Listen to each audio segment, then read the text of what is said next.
اللہ تعالیٰ امتحان لیتا ہے نا، کبھی اچھے حالات کے ذریعے سے، کبھی برے حالات کے ذریعے سے، کبھی فقیری کے ذریعے سے، کبھی امیری کے ذریعے سے، کبھی خوشحالی کے ذریعے سے، کبھی تنگ دستی کے ذریعے سے، کبھی دے کر، کبھی لے کر، کبھی نواز کر، کبھی محروم کر کے، اور جو ہر حال میں رب سے راضی رہے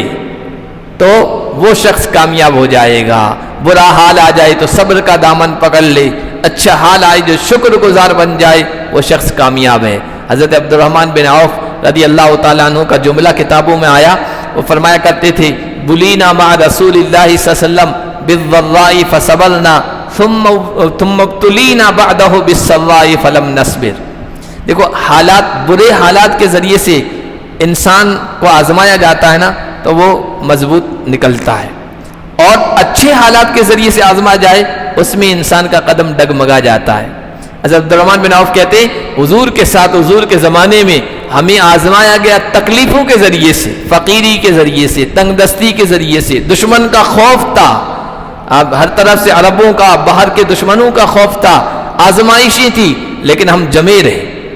ہم اس میں کامیاب ہو کر نکل گئے، پار کر لیا۔ لیکن حضور کی زمانے کے بعد، حضور کی وفات کے بعد فتوحات کا دروازہ کھولا، مال غنیمت، خوشحالی، حکومت، دنیا کے اسباب ڈھیر ہو گئے، اس کے ذریعے سے، خوشحالی کے ذریعے سے ہمیں آزمایا گیا۔ فلم نصبر، ہم ثابت قدم نہیں رہ سکے، صبر نہ کر سکے۔ تو یہ حقیقت ہے کہ آدمی کو اذیت دے کر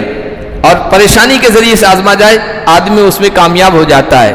لیکن اچھی حالت کے ذریعے سے آزمایا جائے اس امتحان میں انسان فیل ہو جاتا ہے۔ تکبر میں مال آ گیا، دولت آ گئی، حکومت آ گئی، خوشحالی آ گئی، انسان آپے سے باہر ہو جاتا ہے، اس میں ناکام ہو جاتا ہے۔ حضرت امام احمد بن حنبل رحمۃ اللہ علیہ بڑے عالم گزرے، 4 اماموں سے ایک امام ہے سعودیہ میں جن کے ماننے والے ہیں۔ امام احمد بن حنبل کے زمانے میں ایک فتنہ کھڑا ہو گیا تھا، فتنہ خلق قرآن، یعنی قرآن مخلوق ہے یا نہیں اس پر۔ تو انہوں نے کہا کہ قرآن مخلوق نہیں ہے، یہ اللہ کی صفت ہے، یہ حادث نہیں ہے۔ تو حکومت وقت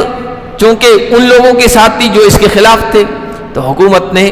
بادشاہوں نے، وقت کے حکمرانوں نے آپ کو بڑا آزمایا، کوڑے مروائے، ایسے کوڑے ان کی پیٹھ پہ پڑتے رہے کہ مضبوط ہاتھی پر پڑتے تو وہ بھی چیختا تھا، اتنے جو ہے ان کو آزمایا گیا، جیل میں ڈالا گیا، پریشانیوں کا سامنا کیا، لیکن جمے رہے۔ آخرکار پریشانی ہٹی، دور ہوئی۔ اس کے بعد حالات جب پلٹے نا تو بعد میں جو بادشاہ آیا اس نے حضرت امام احمد بن حنبل کو درہم اور دینار سے بری ہوئی گٹھڑی بھیجی، اس وقت کے سونے چاندی کے سکے ہوتے وہ گٹھڑی بھیجی۔ وہ جب ان کے سامنے آئی تو کہنے لگے وہ جو آزمائش بھی تھی اس میں تو ہم کامیاب نکلے، لیکن یہ جو آزمائش ہے اس سے بچ نکلنا بہت مشکل کام ہے۔ تو یہ